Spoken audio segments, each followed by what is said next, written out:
left. Me too, and I even like sat outside on my porch and did some reading out there because it was so nice yesterday. We're seeing that again today.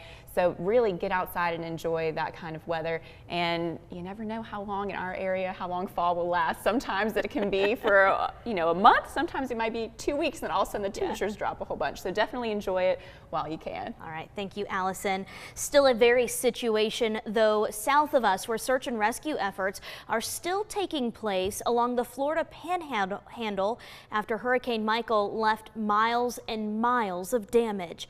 President Donald Trump says he'll visit Florida and Georgia early next week to assess the damage.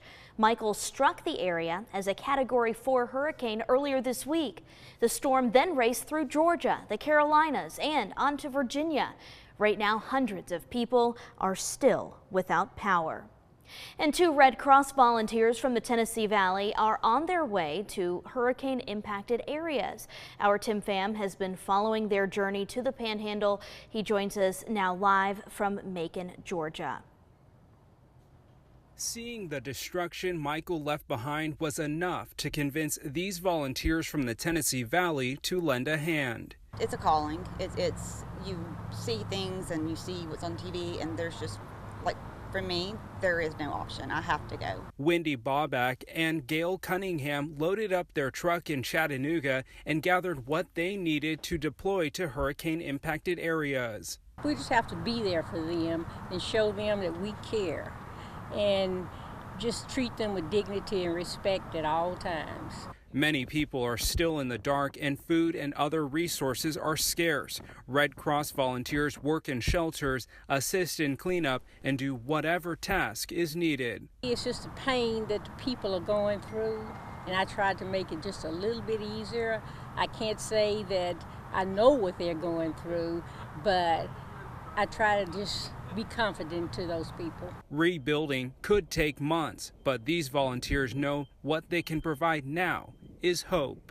In that chaos, somehow you get focused and you feel the blessing over you, and you just go in the mode of you help them and you do whatever you've got to do and you don't think about it. And that was Channel 3's Tim Pham, and he will be bringing us live reports throughout the morning from some of those hurricane-stricken areas. A family with ties to Chattanooga was split up by Hurricane Michael. Some chose to stay behind in Panama City, and others evacuated to the scenic city. Channel 3's Cameron Taylor tells us how they're doing. By the grace of God, I'm still here. Kenesha Clack is walking through what used to be an apartment complex in Panama City. Belongings are scattered everywhere, and lives are forever changed. We have no city, and it's sad to say. I say now it's time for the city to come together and really be there for one another. Clack was staying at a friend's apartment when Hurricane Michael hit. The damage is unlike anything she's seen in her 15 years of living in the Panhandle after moving there from Chattanooga. It's kind of stuff you see on TV, and to actually be living it, it's like, wow. During our FaceTime interview, Clack showed us her home that appeared to be intact. Some trees were down and a wooden fence was knocked over. While she decided to ride out the storm, her mom packed up her belongings and left with Clack's young daughter. Just something about it just stirred my spirit. I'm like, something's going to be different about this one. It was hard to leave knowing her 2 adult children would be in the direct path of Hurricane Michael. She's only seen the destruction on TV and Facebook. Doesn't even look like where we live. There's no street signs. There's no road that can tell you where you're going. You just got to know the area. Clack's other daughter, who's a sheriff's deputy in the area, checked on their home. It has some damage, but will be repairable. We're here. We're healthy. We can start over again. But for me, I can't move forward until I actually visualize it mentally. And that is the reality for a lot of folks in that area. Now, family members who are here in Chattanooga say they'll start making their way back to the Panhandle this weekend. They'll stay with relatives in Pensacola until Panama City reopens. And once again, US 101 and WRCB are teaming up for a massive donation drive. It's called Operation Good Neighbor. The event will be next Wednesday at the Signal Mountain Walmart from 6 a.m. until 6 p.m. And that goal is to fill a tractor trailer with donations bound for the Panama City Beach area. Right now, people are asking for 3 simple things: bottled water, cleaning supplies, and diapers. The Tennessee Valley stepped up with the previous donation drive for Hurricane Florence, collecting $33,000 worth of supplies and $2,000 in cash. New this morning, a man is behind bars accused of trying to stab another man to death. Court records show Matthew Cohen forced his way into a hotel room on Parker Lane last month.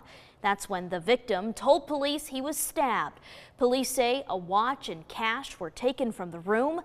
Cohen is charged with attempted first-degree murder, especially aggravated robbery, and especially aggravated burglary. He is set to appear before a judge next week. Police are still searching for 4 people accused of shooting a man and stealing his car.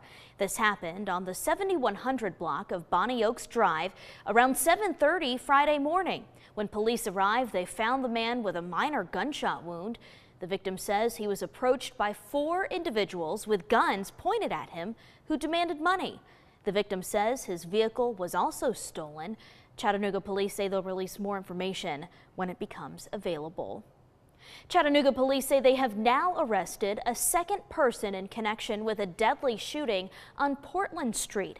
This happened on Sunday, but the victim, 18-year-old Isaiah Spence, died on Monday from his injuries. Police say the second suspect is also a juvenile and is also facing several charges, including attempted criminal homicide and aggravated assault. Police are working on changing those charges since the victim died. He is currently being held in the Juvenile Detention Center. Well, if you are over 25, you probably have a lot of old photographs in boxes around your house. And for most of us, that's where they'll stay, out of sight.